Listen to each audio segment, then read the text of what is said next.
আল্লাহ কি সর্বত্র বিরাজমান নাকি আরশের উপরে? আর বিরাজমান বলতে আসলে কি বোঝানো হয়? দেখুন, এটা অনেক বড়। এক নম্বর হলো এটা খুবই স্পর্শকাতর বিষয়, 2 নম্বর হলো এটা কিন্তু লম্বা বিষয়। হ্যাঁ, এই ধরনের ছোটোখাটো মানে প্রশ্নোত্তরে এইগুলো বিষয় মানে অবতারণা না করাই ভালো। আমরা যদি খুব সংক্ষেপে তারপরেও বলি, শিরোনাম বলতে পারেন, না বলাই ভালো, বললে বিভ্রান্তি তৈরি হয়। তারপর যেহেতু প্রশ্ন করেছেন, অনেকটাই আমরা মানে প্রশ্নের উত্তর না পেলে অনেকে হয়তো আহত হবেন, সেজন্য আমরা বলছি। দেখুন, প্রথম কথা হলো যে আল্লাহ রাব্বুল আলামিন তিনি কোথায় এটা কোরআনে তিনি বলে দিয়েছেন, আর রহমানু আলাল আরশি ইস্তাওয়া। আল্লাহ আরশে এখন কি মানে এটার অর্থ আমরা জানি না। এটা ব্যাপারে ইমাম মালিক রহমতুল্লাহ আলাইহি বলেছেন যে আল্লাহ আরশে ইস্তেওয়া শব্দটা হাদিস এসছে, কোরআনে এসছে। হ্যাঁ, কোরআনে এসছে। তো উনি বলেছেন যে এই শব্দটা আমরা চিনি, এর অর্থ আমরা জানি, কিন্তু এটা কি, এটা কিভাবে, ধরনটা আমরা জানি, আল্লাহ একমাত্র জানে। তো আল্লাহ আরশে, আর তার রহমত, তার দয়া, তার করুণা, তার সাহায্য, হ্যাঁ, এটা সব জায়গায় আছে। তার ক্ষমতা সব কিছু ওয়াসিআ কুল্লু শাই, সব কিছুকে তিনি বেষ্টন করে আছেন। ওয়া লা ইউহীতুহু বিশাইইন মিন ইলমিহি ইল্লা বিমা শাআ, সব কিছুকে তার জ্ঞান বেষ্টন করে আছে, তার অনুগ্রহ, তার করুণা, দয়া সব কিছুকে বেষ্টন করে আছে, সব কিছুর মধ্যে তার দয়া আছে।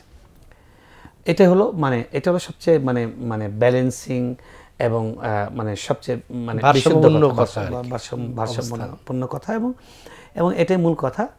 বাকি তার রহমত, তার দয়া আছে, এটাই। আর তার ইস্তেওয়ার অর্থ কি, তিনি এটা নিয়ে আলেমদের মধ্যে অনেক মতবিরোধ হচ্ছে। বাস ইমাম মালিক রহমতুল্লাহ যে কথাটা, এটাই আমরা সঠিক, এটা মেনে নেব, যে এটা আমরা জানি যে আল্লাহ রাব্বুল আলামিন আছেন। আল্লাহ কোথায় আছেন? আরশে আছেন।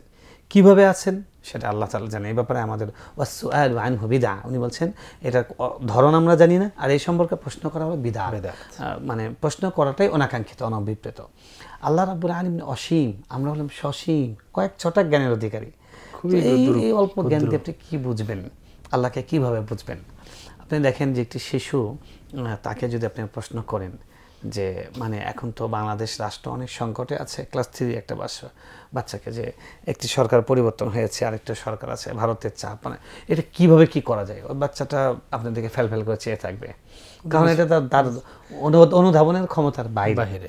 তো আল্লাহ সুবহানাহু ওয়া তাআলার কাছে তো তিনি তো কোনো লা মিসালা লাহ, লাইসা কামিসলিহি শাই, তার মতো কেউ নয়, তিনি তার মতোই। তো এই সুতরাং আল্লাহ রাব্বুল আলামিনের এই মানে অবস্থানগত বিষয়টা নিয়ে, এটা আমাদের বোধের বাইরে, এটা আমাদের ধারণ ক্ষমতার বাইরে। হ্যাঁ, আমরা কোরআনে যেটা বলছেন আল্লাহ, সেটার উপর আমরা বিশ্বাস। আর রহমানু আলাল আরশি ইস্তাওয়া, আল্লাহ আরশে ইস্তাওয়া করেছেন, আরশে আরোহণ করেছেন, নাকি উপরে উঠেছেন, নাকি আরশে উঠেছেন বলে, আরশে উঠেছেন, এটা বলে অনেকে। তো আল্লাহ আরশে, বাস এটাই আমরা বিশ্বাস করব।